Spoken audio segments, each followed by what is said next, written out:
নামাজের কথা। কত লেখা? 82 জায়গায় লেখা আছে নামাজের কথা বিভিন্ন অ্যাঙ্গেলে। আর এই কোরআনে আছে 92 জায়গায় লেখাপড়ার কথা। তো কোন সংখ্যাটা বেশি, 82 না 92? তাহলে লেখাপড়ায় পিছিয়ে কেন? হে মুসলমান, লেখাপড়ায় পিছিয়ে, মনে রাখবেন যে জাতি লেখাপড়ায় পিছিয়ে সে জাতি সব থেকে পিছিয়ে। ছোট্ট একটা উদাহরণ দিচ্ছি, কেউ রেগে যাবেন না, উদাহরণটা শুনে নিন। বর্তমান পৃথিবীতে ইহুদিদের সংখ্যা বেশি না মুসলমানদের সংখ্যা বেশি? মুসলমানদের। ইহুদিদের সংখ্যা খুব কম। ওই ইসরায়েলে কটা ইহুদি আছে, আর সারা পৃথিবীতে ছড়িয়ে ছিটিয়ে গোটা গোটা আছে। খ্রিস্টানদের কথা বলিনি, ইহুদিদের কথা বলছি বাবা। আর ইহুদিদের সংখ্যা তাহলে খুব কম, মুসলমানদের সংখ্যা খুব বেশি, প্রায় 200 কোটি। তো বর্তমানে মার খাচ্ছে কারা বেশি? বল বল বল। মুসলমানরা। কেন? অশিক্ষিত। যুক্তি কি বলে? যারা সংখ্যায় বেশি হয় তারা মার খায় না মারে? তাহলে মার খাচ্ছেন কেন? তার একমাত্র কারণ ছিল টেকনোলজিতে পিছিয়ে। টেকনোলজিতে পিছিয়ে মুসলমান। এরা কোরআন পড়েছে নেকির আশায়, এ মুসলমান কোরআন পড়ে নেকির আশায়। নবীর বহু হাদিস নবী বলে গেলেন, একটা হাদিস আমল করলো এরা কি? ওই আল্লাহ নবী বলেছেন, মান করা আল কোরআন হারফান ফালাহু আশরু হাসানা, যে ব্যক্তি কোরআন থেকে একটা অক্ষর পড়বে আল্লাহ আমলনামায় 10টা নেকি লিখে দেবে। এরা জোরে জোরে সুবহানাল্লাহ বললো, আর কোরআন খতম দিল বাপের নামে মায়ের নামে, আর নিজে কোরআন খতম পড়লো, অনেকগুলো নেকি পেল জান্নাতের আশায়। আর ইহুদি নাসাররা কোরআন পড়ে গবেষণার আশায়। কোরআনে আল্লাহ বললেন আফালা ইয়াতাদাব্বারুনাল কোরআন, তারা পৃথিবীর মানুষ কি কোরআনকে নিয়ে একটু চিন্তা ভাবনা করে না? আমি কোরআনের মধ্যে সবকিছু বলে দিয়েছি। এ মুসলমান, তোমাদের ধর্মগ্রন্থ কোরআনকে নিয়ে ইহুদিরা বের করলো, মিসাইল বের করলো, ইহুদিরা এই কোরআন গবেষণা করে পরমাণু বোমা বের করলো, ইহুদিরা কোরআনকে নিয়ে গবেষণা করে ভূগোল বের করলো, ভৌত বিজ্ঞান জীবন বিজ্ঞান বের করলো। আর এই মুসলমানের বাচ্চা কোরআনটাকে নিয়ে তেল পড়া, পানি পড়া, ওয়াজ করা, খতম করা, তাবিজ পড়া, ঘর বন্ধ করা, নিজেদের মধ্যে মারামারি করতে লাগলো। ঠিক না?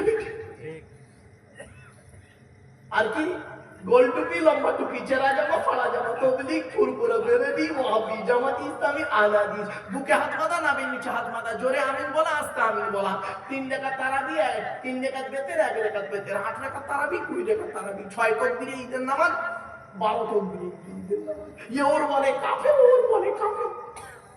ঠিক না বেটি?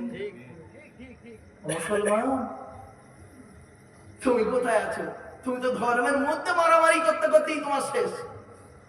ধর্ম কি এই বলেছিল?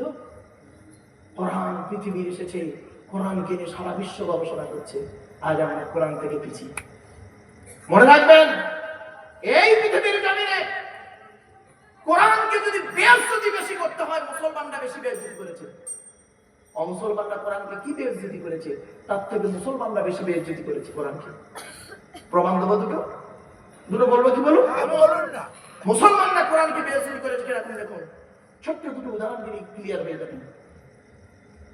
এই কোরআন যার বাড়িতে আছে গিয়ে দেখবেন, সানসেটে আলমারির ভিতরে খাপের মধ্যে গোলাপের মূলে রেখে দিয়েছে। বছরে একবার পড়ে শবে বরাতের রাতে, আর রমজান মাসে পড়ে মা বোনরা। বুড়োদের তো সময় নেই, পুরুষদেরও তো সময় নেই কোরআন পড়া। আর বাড়ির ভিতরে টিভি, টেলিভিশন, সিডিটা সুন্দর করে আলমারি সোজা করে, খাটের সোজা করে রেখে দিয়েছে।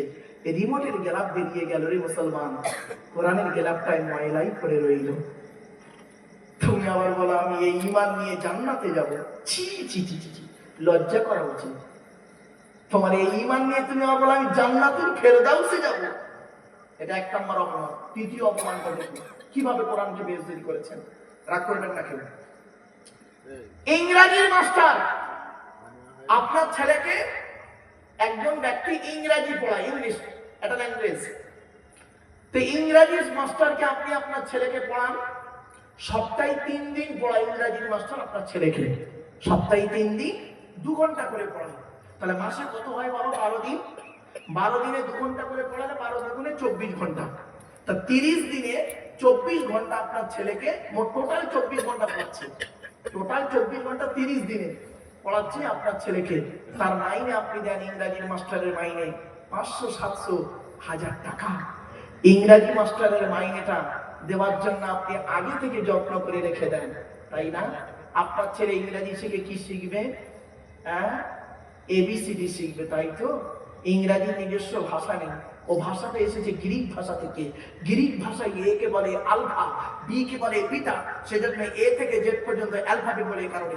যাই হোক, কিন্তু আপনার ছেলেকে যে কোরআন শিক্ষা দেয়, সেই মানুষটা কতদিন পড়ায়?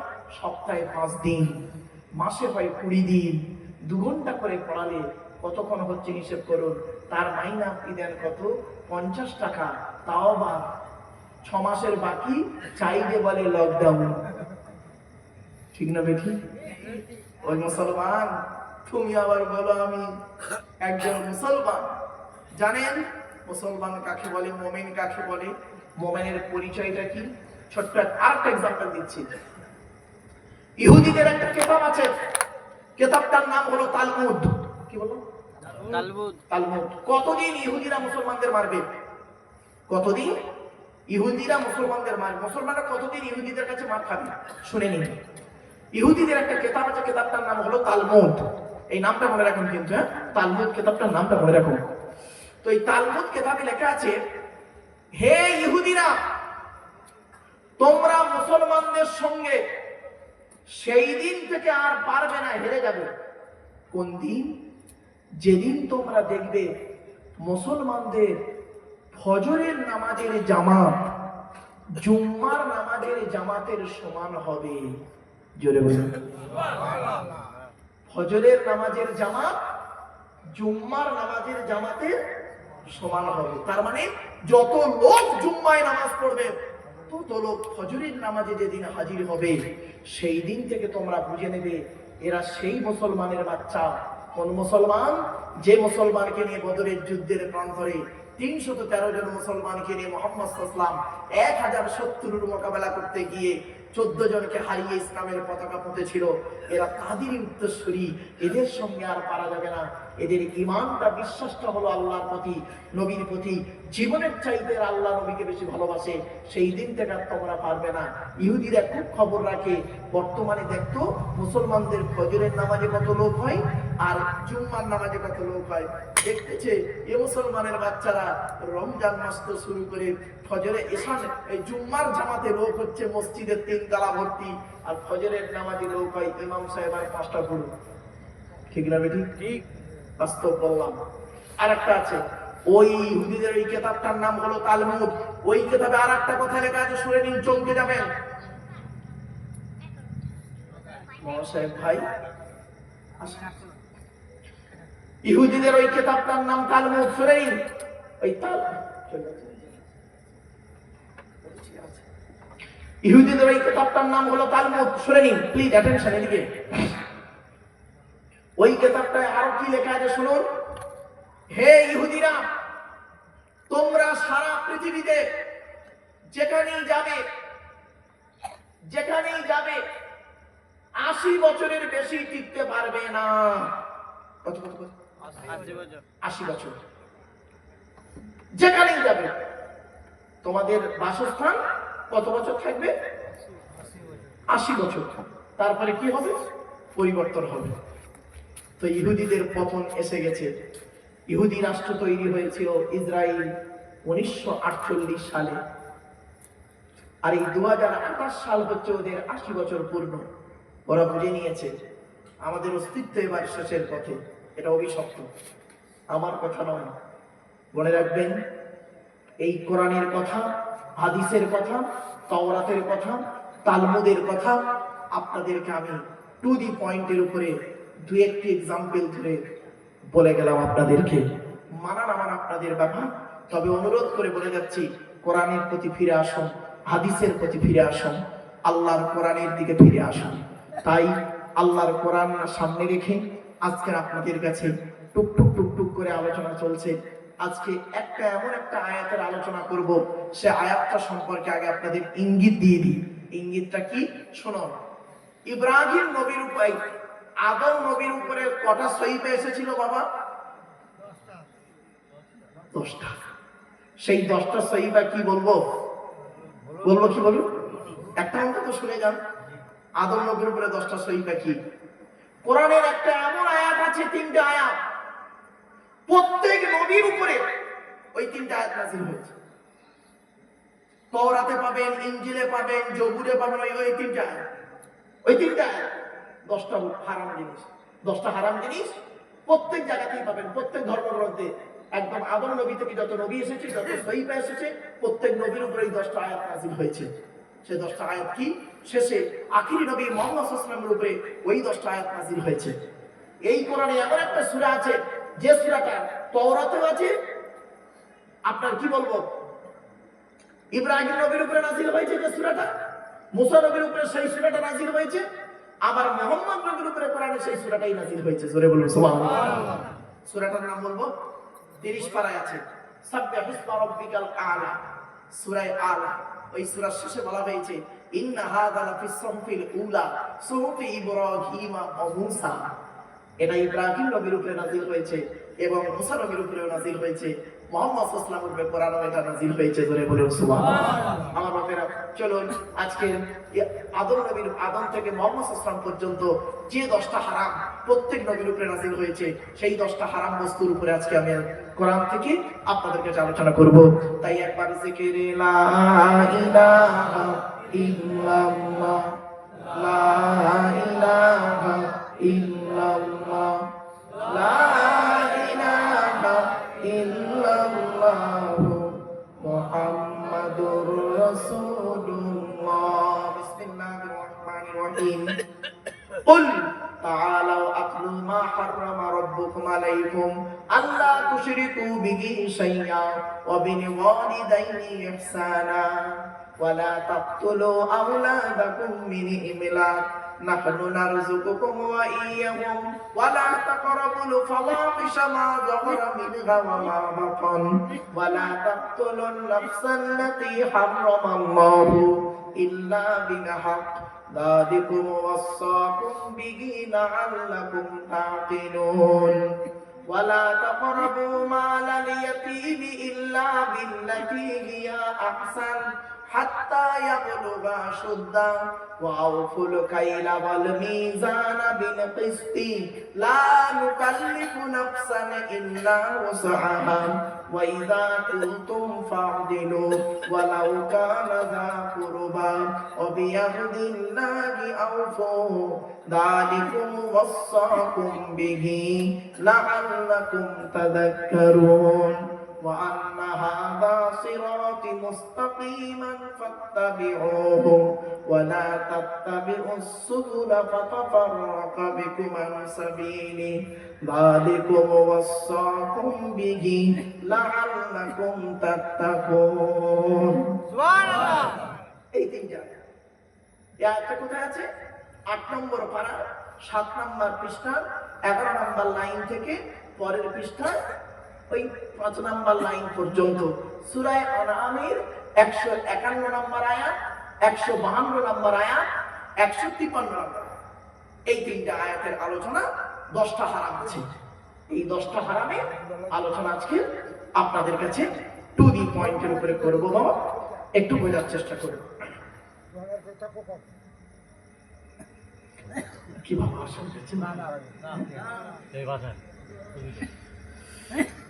আমার বাপেরা, আমার কথা আপনারা বুঝতে পারছেন? চল একটু দয়া করে শুনুন। কোরআনের আলোচনা তো এতক্ষণ আপনাদেরকে বিভিন্ন অ্যাঙ্গেল থেকে আনছিলাম। চলো 10টা আয়াত। কি কি? 10টা হারাম। 1 নম্বর আল্লাহ বলছেন, আল্লাহ নবী মানুষদেরকে বললেন, আল্লাহ বললেন, কুল নবী তুমি বলো, তাআলাউ তোমরা এসো, তোমরা আমার কাছে এসো, আতলু মা হাররামা রাব্বুকুম আলাইকুম, আমি তোমাদেরকে তেলাওয়াত করে শোনাবো আল্লাহ পাক তোমাদের উপরে কি হারাম করেছে। তাহলে হারাম কি কি হয়েছে? 250 রকমের হারাম। তার মধ্যে আমি 10টা হারাম আপনাদের কাছে তুলে ধরছি আজকে। প্রথম 10টা হারাম কি? এই 10টা আয়াত, এই 10টা হারাম আদম নবী থেকে মুহাম্মদ নবী পর্যন্ত প্রত্যেক নবীর উপরে নাযিল হয়েছে। চলুন 1 নাম্বার কি? আল্লাহ তুশরিকু বিহি শাইয়্যা, তোমরা আল্লাহর সঙ্গে কাউকে শরীক করো না, শিরিক করবেন না। আমি আপনাদেরকে হাতে ধরে বলে যাচ্ছি, শিরিক করা মহাপাপ। আল্লাহ পাক কোরআনে বলেছেন, ইন্নাল্লাহা লা ইয়াগফিরু আন ইউশরাকা বিহি ওয়া ইয়াগফিরু মা দুনা যালিকা লিমান ইয়াশা। আল্লাহ বলেন শিরিককারীর গুনাহ আমি আল্লাহ maaf করব না, অন্য গুনাহ maaf করলে করতে পারি। শিরিক কাকে বলে? আল্লাহর সঙ্গে কোনো ব্যক্তি বা বস্তুর তুলনা করা। কি বললাম? আল্লাহর সঙ্গে কোনো ব্যক্তি বা বস্তু তুলনা করার নাম হলো শিরিক। খবরদার এরকম শিরিক করবেন না। আমি যে একটা শিরিক আপনাদেরকে বলছি, শুনে নিন। হয়তো আপনারা বুঝতে পারবেন না শিরিকটা কি, আমি দু একটা শিরিক বলছি। আপনারা অনেক সময়, আমার মা বোনরা ভালো করে শুনুন, আপনারা অনেক সময় কসম খান, কসম করে না, খান তো। শুনে নিন, আল্লাহ নবী বলেছেন মান হালাফা বিগাইরিল্লাহি ফাকাদ আশরাকা। যে ব্যক্তি আল্লাহ ছাড়া অন্যের নামে কসম করবে ও মুশরিক হয়ে যাবে। মুশরিক, আল্লাহ ছাড়া অন্যের নামে কসম করবেন না। কোন পীরের কসম, কোন মাজারের কসম, কোন বাপের কসম, ছেলের কসম, মায়ের কসম, টাকার কসম। এখন আবার যুবকরা শুরু করেছে কি জানেন? ভালোবাসার কসম। ভালোবাসার কসম, কোন কসম চলবে না। কসম যখন করবেন, রাসূল বলেছেন আল্লাহর কসম করবেন। আল্লাহ রাসূলের হাদিস, মান হালাফা বিগাইরিল্লাহি ফাকাদ আশরাকা। যে ব্যক্তি আল্লাহ ছাড়া অন্যের নামে কসম করবে ও মুশরিক হয়ে যাবে। আমার বাপেরা, জীবনে কোনোদিন কোনো ব্যক্তির কসম করবেন না। কসম যদি করতে হয় আল্লাহর কসম করবেন। এটা রাসূলের হাদিস, এটা মাথায় রাখুন। কসম করতে গিয়ে যদি কেউ ভেঙে ফেলেন, কসমটা কাফারা দিতে হবে। কসম তিন রকমের, ইয়ামিনে গমুস, ইয়ামিনে লামতু, ইয়ামিনে মুনআকিদ। এই তিনটে জিনিস ভালো করে শিখে নিন।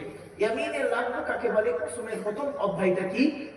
প্রথম স্তরটা হলো বেকার কসম। লাঘু মানে বেকার, বেকার কসম। ধরুন একটা উদাহরণ দিচ্ছি।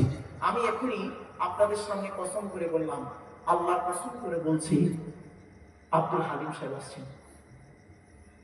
আচ্ছা, আমি কসম খেলাম তো, সব দেখতে শুরু করে দিয়েছি। আরে ডাবো ডাবো উদাহরণ দিচ্ছি আমি কসম খেলাম তো। আরে ভাই বলুন, আমি কি বললাম? আল্লাহর কসম করে বললাম, আল্লাহর কসম আব্দুল হালিম সাহেব আসছেন। আমি কসম করেছি। এখন দেখা গেল যিনি এসেছেন তিনি হালিম সাহেব হুজুর নয়, উনি আপনাদের মসজিদের ইমাম সাহেব। তাহলে আমার কসম খাওয়াটা বেকার হলো না? হ্যাঁ, এইরকম কসম যদি জীবনে আপনারা কোনোদিন খেয়ে ফেলেন, এই কসমের কোনো গুনাহ হবে না, আর জরিমানা বা কাফারা দিতে হবে না ইমামে আজম আবু হানিফার মতে। কিন্তু ইমাম শাফির মতে কি? গুনাহ হবে, জরিমানা বা কাফারা দিতে হবে না। তুমি কসম করলে কেন? ইমাম শাফির মতে। চলো, দ্বিতীয় নম্বর কসমটা কি? অতীতকালে কোন সত্য ঘটনার উপরে মিথ্যা কসম খাওয়া। ধরুন আমি একটা বস্তু চুরি করেছি। এখন আপনারা আমাকে বললেন, হ্যাঁ আব্দুল্লাহ বিন মারুফ, তুমি বলো এই মালটা চুরি করেছো? আমি কি বললাম? আল্লাহর কসম করে বলছি আমি চুরি করিনি, কিন্তু মালটা আমি চুরি করেছি। একে বলে ইয়ামিনে গমুস। এই কসমের কাজ কি? এই কসমের জন্য ইমাম আবু হানিফা রাহমাতুল্লাহ আলাইহির মতে হলো গুনাহ হবে, জরিমানা বা কাফারা দিতে হবে না। কিন্তু ইমাম শাফির মতে গুনাহও হবে, জরিমানা বা কাফারা দিতে হবে। একটা কসম। তৃতীয়টা খুব ইম্পর্টেন্ট, এইটাই বোঝার জন্য আপনাদেরকে বলছি শুনুন। ইয়ামিনে মুনআকিদ। ভবিষ্যৎকালে কোন কাজ করা বা না করার উপরে কসম খাওয়া। ধরুন আমি এখনই বললাম, উদাহরণ দিচ্ছি, আমি এখনই বললাম আল্লাহর কসম করে বলছি এই ব্যক্তির সঙ্গে আমি কথা বলবো না। কসম করলাম তো, হ্যাঁ? এখন যদি ওনার সঙ্গে কথা বলি তাহলে আমাকে জরিমানা দিতে হবে। আপনারা অনেক কসম এরকম করেছেন, স্বামী স্ত্রী কথা বলতে বলতে স্বামী স্ত্রী কসম করেছেন, আল্লাহর কসম করে বলছি তোর বাপের বাড়ি যাব না। সামান্য ঝগড়া হয়েছে, আল্লাহর কসম করে বলছি আমি এক বাপে যদি জন্ম হতো, তুই ক বাপে জন্ম? বোকা কথা বলে। এক বাপে যদি জন্ম হই তোর বাপের বাড়ি যাব না, ইত্যাদি ইত্যাদি বললো। আল্লাহর কসম করে বলি তোর বাপের বাড়ি যাব না। আর ওর শালা মানে মেয়েটার ভাই করেছে কি, দিল্লি থাকে, 3 বছর পরে এসে ফোন করেছে, আসসালামু আলাইকুম দুলা ভাই, আমি তোমার জন্য একটা আইফোন নিয়ে এসেছি, আমার বাড়িতে এসে একটু নিয়ে যাও না। অমনি ছুটে চলে গেছে আইফোনের লোভে। তুই যে কসম খেয়েছিলিস তার খেয়াল নেই। শুনে নিন, কসম করলে যদি ভেঙে ফেলে তার কাফারা দিতে হবে, নইলে কঠিন গুনাহ হবে। কসমের কাফারা কি? কোরআন বলছে ফাকাফারাতুহু ইতআমু আশারাতি মাসাকিন মিন আওসাতি মা তুতঈমুনা আহলিকুম আও কিসওয়াতুহুম আও তাহরিরু রাকাবা ফামান লাম ইয়াজিদ ফাসিয়ামু সালাসাতি আইয়াম। 7 নম্বর পারার 1 নম্বর পৃষ্ঠার একেবারে 12 নম্বর লাইন, সূরার নাম সূরা মাইদার মধ্যে আল্লাহ পাক বলে দিলেন কসমের কাফারা কি। শুনে নিন মা বোন বাবাজিরা, শুনে রেখে দিন। কসমের কাফারা হলো ফাকাফারাতুহু ইতআমু আশারাতি মাসাকিন, 10টা ফকির খাওয়াতে হবে। 10টা ফকির খাওয়াতে হবে। 10টা ফকির যদি খাওয়াতে না পারেন 10টা গরিবকে কাপড় দান করতে হবে। কাপড় দান করতে হবে। যদি তাও ক্ষমতা না থাকে একটা গোলাম আজাদ করতে হবে। এখন তো গোলাম নেই বললে চলে। তাও যদি না পারেন কোরআন বলছে লাস্ট চান্স, ফামাল্লাম ইয়াজিদ ফাসিয়ামু সালাসাতি আইয়াম, 3 রোজা রাখতে হবে, তবে কসমের কাফারা আদায় হবে। আপনারা তো জীবনে অনেক কসম খেয়ে বসে আছেন, কাফারা আদায় করেছেন? বাড়িতে গিয়ে ভাববেন চলবে। তাই 1 নাম্বার হলো শিরিক থেকে দূরে সরে থাকুন। লোকমান হাকিম থেকে শুরু করে প্রত্যেক নবী রাসূল শিরিক মুক্ত জীবন যাপন করেছেন। আল্লাহর সঙ্গে কাউকে শরীক করবেন না, আল্লাহকে আহাদ বলে জানুন। এই অনুরোধ আপনাদেরকে করলাম। এটা প্রত্যেক নবীর ভাষা ছিল, কোরআনের ভাষাও তাই। আল্লাহ বললেন আল্লাহ তুশরিকু বিহি শাইয়্যা, আল্লাহর সঙ্গে কাউকে শরীক করো না। এটা হলো হারাম হারাম হারাম। এটা যদি বেঁচে থাকতে পারে তাহলে আপনি মা, আর যদি এটার সঙ্গে জড়িয়ে থাকে তাহলে কিন্তু আপনি যত ভালো কাজ করুন আপনার জাহান্নাম অবধারিত, একদম 100% ফরজ ওয়াজিব হয়ে গেছে আপনি যদি শিরিক করেন। অনুরোধ করে বলে যাচ্ছি আল্লাহ হলেন একক, আল্লাহর সঙ্গে শরীক করবেন না, ওয়াহদাহু লা শারীকা লাহ। এটা মাথায় রাখুন। 2 নম্বরটা হারাম কি? 2 নম্বর হারামটা কি? ওয়াবিল ওয়ালিদাইনি ইহসানা, পিতামাতার সেবা যত্ন করতে হবে। পিতামাতার অবাধ্য হওয়া হলো হারাম। এখানে অনেকে আছে দেখবেন বাপের ভাত দেয় না, মার ভাত দেয় না, বাপের খবর নেয় না, মার খবর নেয় না, শাশুড়ির হজেনে যাচ্ছে। শাশুড়ির প্রতি খুব ভক্তি শ্রদ্ধা। এজন্য আপনাদেরকে আমি বলছি আগে ভালো ছেলে হন, পরে ভালো জামাই হবেন। আগে ভালো ছেলে হন, পরে ভালো জামাই হবেন। আমরা ভালো জামাই হতে পেরেছি, ভালো ছেলে হতে পারিনি। আমার শ্বশুর লোককে বলে আমার জামাই খুব ভালো, আমার শাশুড়ি লোককে বলে আমার জামাই খুব ভালো। আমার জন্মদাতা বাপটা কি বলে জানেন? ওকে জন্ম দিয়ে পাপ করেছি। পেটে ধরা মাটা কি বলে শুনবেন? ওকে পেটে ধরে ভুল করেছি। কেন? কি এমন কাজ করেছেন? শুনে নিন, অনুরোধ করে বলে যাচ্ছি বাসুরি চোখের মানুষদেরকে, আল্লাহ টাকা পয়সা অর্থ দিয়েছে, কাদের পিছনে ব্যয় করলে আল্লাহ খুশি হবে শুনে নিন। আল্লাহ পাক কোরআনে বলেছেন ইয়াসআলুনাকা মাযা ইউনফিকুন কুল মা আনফাকতুম মিন খায়রিন ফালিল ওয়ালিদাইনি ওয়াল আকরাবিন। নবী তোমাকে ওরা প্রশ্ন করছে টাকা পয়সা কোথায় ব্যয় করলে আল্লাহ খুশি হবে। নবী তুমি বলে দাও টাকা পয়সা সর্বপ্রথম তোমরা তোমাদের বুড়ো বুড়ি বাম্মার পিছনে ব্যয় করবে, আল্লাহ খুশি হয়ে যাবে। সুবহানাল্লাহ। বাপকে খেতে দেন না, মাকে খেতে দেন না। আপনি মুনি সাহেবকে খুব ভক্তি করছেন, আপনি কি ভাবলেন আপনি জান্নাত পেয়ে গেলেন? এত সোজা ভাবলেন? মনে রাখবেন আল্লাহর নবীদের পরই স্থান হলো বাপ আর মায়ের।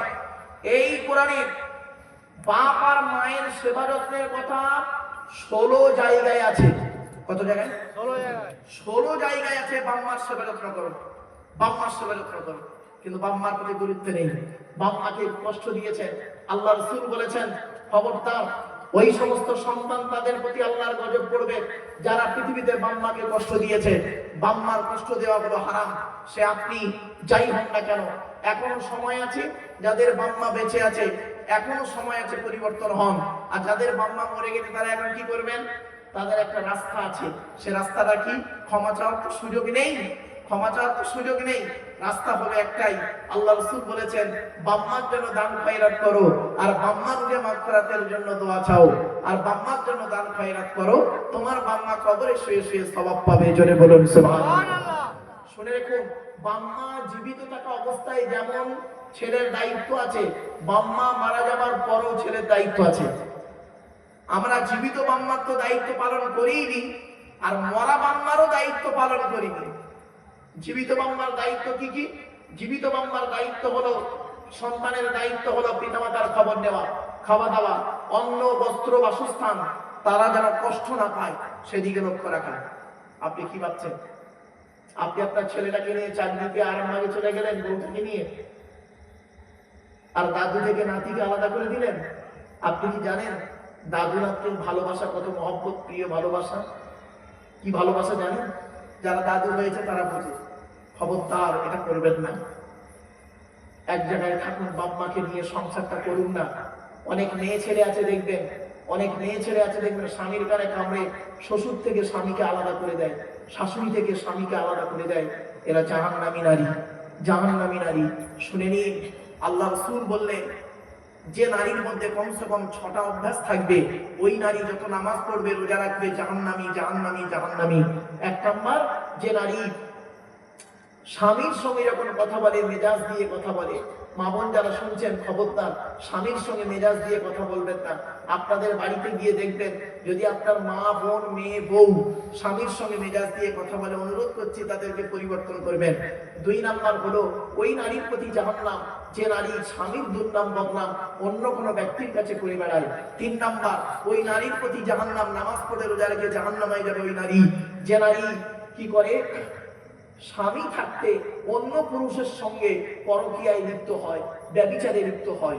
4 নাম্বার, ওই নারীর প্রতি আল্লাহর জাহান্নাম গজব পড়বে যে নারী স্বামীর বিছানা ছেড়ে দিয়ে, বিনা কারণে স্বামীর বিছানা ছেড়ে দিয়ে অন্য বিছানায় রাত কাটায়।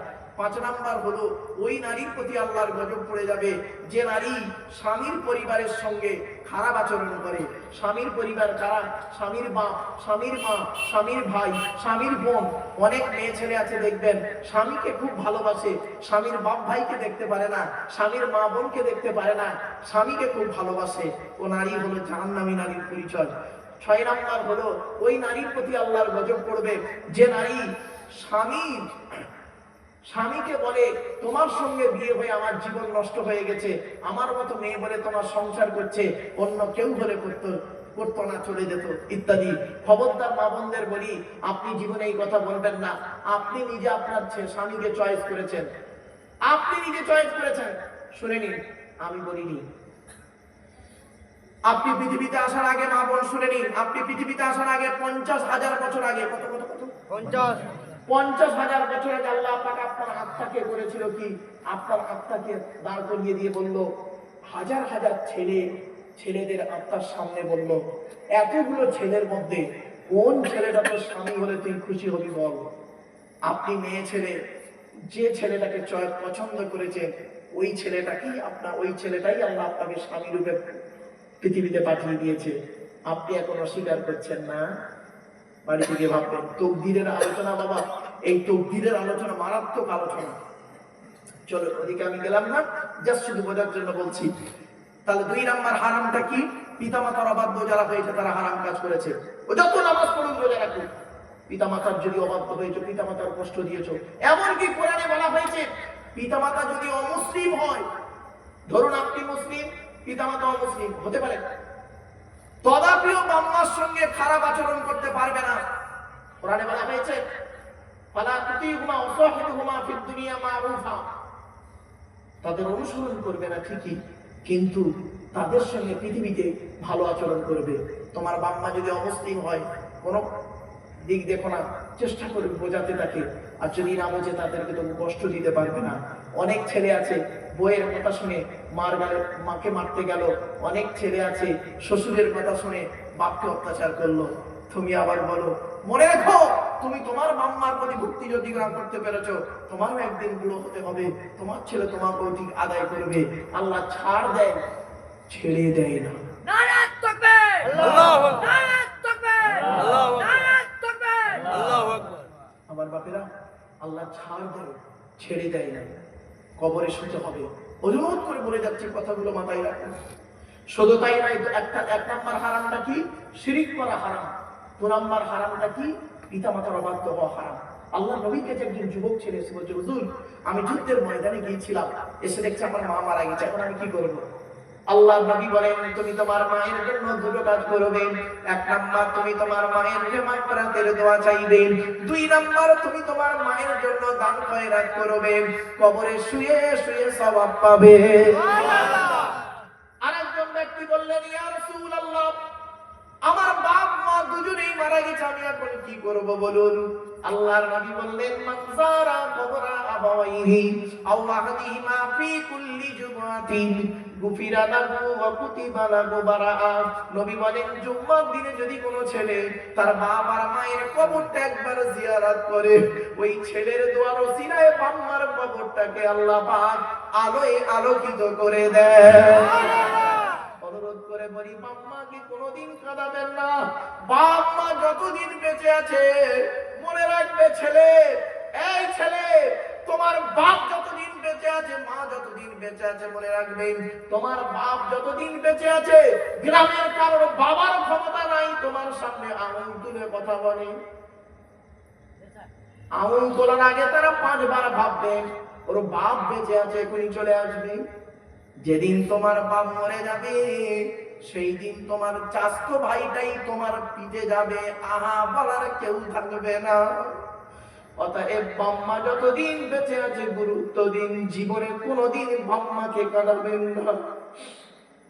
আল্লাহর নবীর কাছে একজন যুবক ছেলে এসে বললেন عن عبد الله بن عمر رضي الله تعالى عنه قال جاء رجل إلى رسول الله صلى الله عليه وسلم إني أريد الجهاد يا رسول الله যুদ্ধের ময়দানে আমি শহীদ হতে চাই ইয়া রাসূলুল্লাহ।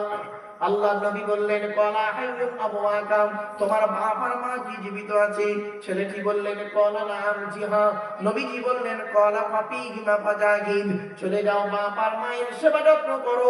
তোমার বাপ মা যদি দোয়া দেয় তুমি কি করবে? শহীদের মর্যাদা পেয়ে যাবে। সুবহানাল্লাহ। কোথায় আছেন? শুধু তাই নয়, মুসা বলে একজন নবী নাম শুনেছেন? আরবি বলুন না। মুসা নবী একদিন আল্লাহকে বলছেন আল্লাহ আমি জান্নাতে যদি যাই, যদি আমাকে জান্নাতে আপনি দেন, জান্নাতে আমার সঙ্গী কে হবে একটু বলুন।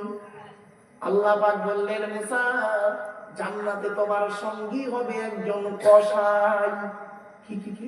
কসাই। মুসা নবী বললেন কি এমন কসাই রে বাবা, পৃথিবীতে কি এমন কাজ করেছে জান্নাতে আমার সঙ্গে এসে থাকবে? সকালবেলা বের হয়েছে কসাইয়ের সন্ধানে, অনেক খোঁজাখুঁজির পরে কিছুই বুঝতে পারলেন না। দুপুরবেলা বাড়ি ফেরার পথে দেখছে একজন যুবক ছেলে গোশত বিক্রি করে বাড়ি যাচ্ছে। যাবার সময় মুসা নবী বলছেন সালাম দেওয়ার পরে মুসা নবী বলছেন ভাই আমি মুসাফির মানুষ, আমাকে একটু জায়গা দেবে তোমার বাড়িতে? ছেলেটি বলল জি হ্যাঁ চলুন। উনি গিয়েছেন, মুসা নবী ছেলেটির সঙ্গে গিয়ে দেখছেন ছেলেটি বলল কি টাকার ব্যাগটা রেখেন ঘরের ভিতরে একটা জীর্ণ শীর্ণ গঠন বিশিষ্ট মেয়ে ছেলে, বুড়ি মেয়ে ছেলে, অসুস্থ মেয়ে ছেলে তাকে করেছে কি সুস্থ করে খাওয়া দাওয়া করিয়ে খাবার খাইয়ে দিচ্ছে। গোস্ত রুটিতে গোস্ত সুরতে ঝোলেতে রুটি ভিজিয়ে ভিজিয়ে গালে খাইয়ে দিল, দেওয়ার পরে মুখটা মুছিয়ে দিয়েছে। আর ওই বুড়ি মেয়েটি ফোন দুটো নেড়ে বিড়ি বিড়ি বিড় বিড়ি করে কি একটা বলল। মুসা নবী বললেন ও ভাই শোনো, এই বুড়ি মেয়েটিকে বলছে বুড়ি মেয়েটি হলো আমার অবাগিনী মা, বলছে আমার বাপ বেঁচে নেই, আমি একটি মাত্র সন্তান, তা তোমার মায়ের তুমি সেবা করলে বুঝলাম, তা তোমার মা ঠোঁট দুটো নেড়ে বিড়ি বিড়ি করে বললোটা কি?